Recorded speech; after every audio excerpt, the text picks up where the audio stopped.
Mister X, Arya, Gautham Karthik, Sarathkumar, Manju Warrier, Athulya, Raiza Wilson இப்படின்னு Tamil cinema சேர்ந்த பல நடிகைகள் நடித்து மனோவான் டைரக்ஷன்ல ரீசெண்டா தியேட்டர் ரிலீஸ் ஆன ஒரு ஸ்பை ஆக்ஷன் த்ரில்லர் பிலிம் தான் இந்த மிஸ்டர் எக்ஸ்.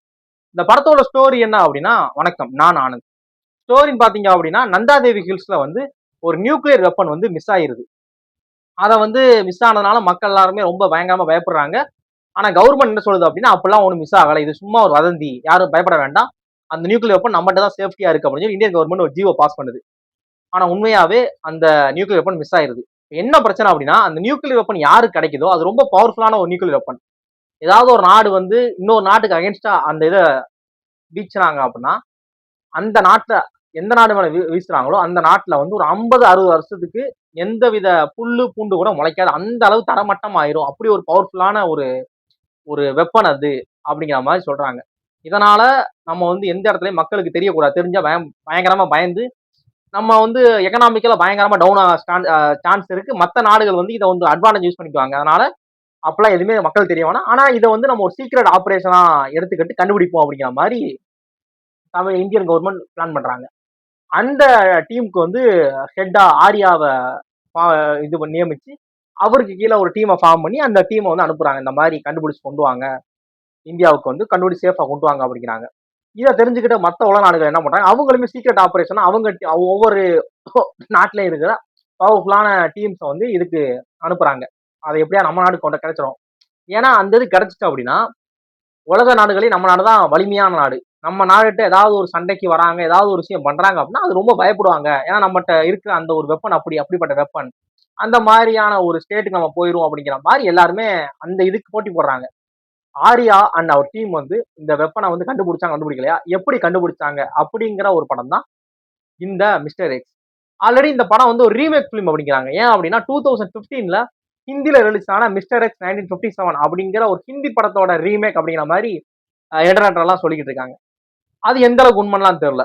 ஆனா படத்துல வந்து நிறைய சூப்பரான விஷயங்கள் படத்துல இருக்கு. என்ன அப்படின்னா, இப்ப படத்துல ஆர்யா, கௌதம் கார்த்திக் இந்த மாதிரியான ஹீரோஸ்க்கு எந்த அளவு இம்பார்ட்டன்ஸ் கொடுக்கணுமோ அதுக்கு ஈக்குவலா சரத்குமார், அதுல்யா ரவி, ரைசா வில்சன், மஞ்சு வாரியர் இவங்களுக்கு ஈக்குவல் ஸ்கோப் இருக்கு. நீங்க ஒரு படம், இந்த படத்துக்காக போஸ்டர் விட்டாங்களே, அந்த போஸ்டர்ல இருக்க எல்லாருக்குமே இம்பார்ட்டன்ஸ் இருக்கும். யாரையுமே இங்க உப்புக்கு சப்பான்னு சொல்ல முடியாது, அந்த அளவு இம்பார்ட்டன்ஸ் படத்துல கொடுத்துருக்காங்க. ஒவ்வொரு கேரக்டரோட இன்ட்ரோவே பயங்கர பேங்கரா இருக்கும்.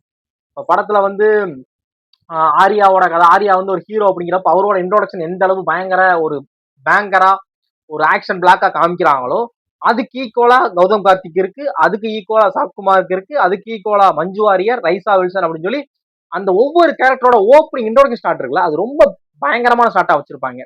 மஞ்சு வாரியருக்குலாம் வேற லெவல்ல இருக்கும். அந்த மஞ்சு வாரியர் இன்ட்ரோடக்ஷன் பாக்குறப்ப ஏதோ ஒரு ஒரு ஹீரோ வராரு போல, மேபி சரத்குமார் தான் வராரு போல அப்படிங்கிற மாதிரி தான் நான் யோசிச்சேன் அந்த சீன் பாக்குற ஃபர்ஸ்ட் டைம் பாக்குறப்ப.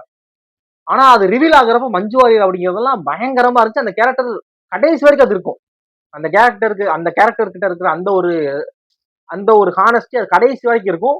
கிளைமேக்ஸ்லாம் ஆர்யா, கௌதம் கார்த்தி இவங்க எல்லாம் எந்த அளவு எது சண்டை போடுறாங்களோ, அந்த ஃபைட் சீக்வன்ஸை வந்து ஒரு ஹீரோக்கு எப்படி கிரியேட் பண்ணாங்களோ ஸ்டன் சீக்வன்ஸை, அதுக்கு ஈக்குவலா மஞ்சு வாரியருக்கு இம்பார்ட்டன்ஸ் கொடுத்து பயங்கரமா கிரியேட் பண்ணிருக்காரு ஸ்டன் கொரியோகிராஃபர்.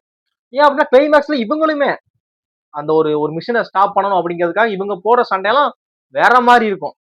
அதே மாதிரி ரைசா வில்சனோட கதாபாத்திரம்லாம் பாத்தீங்கன்னா ஓப்பனிங்லேயே ஒரு பெரிய ஹையோட ஸ்டார்ட் ஆகும் ரைசா வில்சனோட கதாபாத்திரம். அதுல்யா ரவி ஒரு கொஸ்டின் மார்க்கோட ஸ்டார்ட் ஆகும். சரத்குமார் அப்படிதான் பயங்கர எமோஷனலா அந்த கதாபாத்திரம் ஸ்டார்ட் ஆகும். அது முடிகிறது வேற ஒரு எண்டில் இருக்கும் அந்த முடிகிறது. அப்படின்னு சொல்லி படத்துல நிறைய வேற லெவல்ல ரைட்டிங் ஸ்கிரீன் பிளே இருக்கு. படத்துல ஒரு சீனை கூட வேஸ்ட் பண்ணலாம்னு சொல்லணும். ஏன் அப்படின்னா, நீங்க நார்மலா சின்னதா ரொம்ப ஒரு ஒரு 2 செகண்ட்ல 5 செகண்டுக்கு பார்க்கக்கூடிய ஒரு சீன் கூட படத்துல ஒரு பெரிய மேஜர் ரோல் பிளே பண்ணுது. அதுக்கு அந்த ஒரு கனெக்ஷன் கொடுத்துருக்காரு. சும்மா ஒன்றும் வைக்கல, ஒரு இன்ட்ரோடக்ஷன் ஷாட் வைக்கணும் அப்படிங்கிறப்ப சும்மா இந்த மாதிரி ஒன்று பண்ணுங்க போதும் அப்படிங்கிற மாதிரி மட்டும் இல்லாம அதை வந்து எந்த இடத்துல ரிலேட் பண்ணிக்கலாம். இது கேவியான படங்கள் அதுக்கு பார்த்துருக்கீங்களா? கோ படத்துல வந்து ஜீவா வந்து ஒரு ஹை ஜம்ப் பிளேயரா இருப்பாரு. அந்த கிளைமேக்ஸ்ல அந்த கன்னி வெடியில இருந்து தவறப்ப ஜனங்களை தவற அதை ரிலேட் பண்ணிப்பாங்களா, இப்ப மீன் போடுறாங்களா, அந்த மாதிரியான விஷயம் இதுலயுமே இருக்கு. அதான் ஃபர்ஸ்ட் டைம் பார்க்க நோட்டீஸ் பண்ண மாட்டோம். ஓகே, ஒரு இன்ட்ரோடக்ஷன் கொடுக்கறதுக்காக ஒரு ஹை மூமெண்ட்டை கிரியேட் பண்றாரு போல ஆர்டிஸ்ட் அப்படின்னு நினைப்போம்ல. அது கிளைமேக்ஸ்ல வச்ச கனெக்ஷன் சூப்பரா இருந்துச்சு. அதுவும் கிளைமேக்ஸ்ல இருந்த ஒரு ஸ்டன்னான வேற லெவல் உண்மையாவே. ஸோ ஸ்டன்னான ஒரு கிளைமாக்ஸ் கொடுத்துருந்தாங்க. படத்துக்கு பார்ட் 2 அனௌன்ஸ் பண்றாங்க. பார்ட் 2மே லீடு கொடுக்குறாங்க. அந்த லீடுக்கு ஒருத்தான ஒரு ஃபிலிம் தான் அந்த ஃபிலிம். சும்மா வந்து ஏனோ தானோன்னு ஒரு பார்ட் 2 எடுக்கிறோம் அப்படிங்கிற மாதிரி இல்லாம, இந்த படம் வந்து ஒரு ஸ்ட்ராங்கான ஒரு படம்.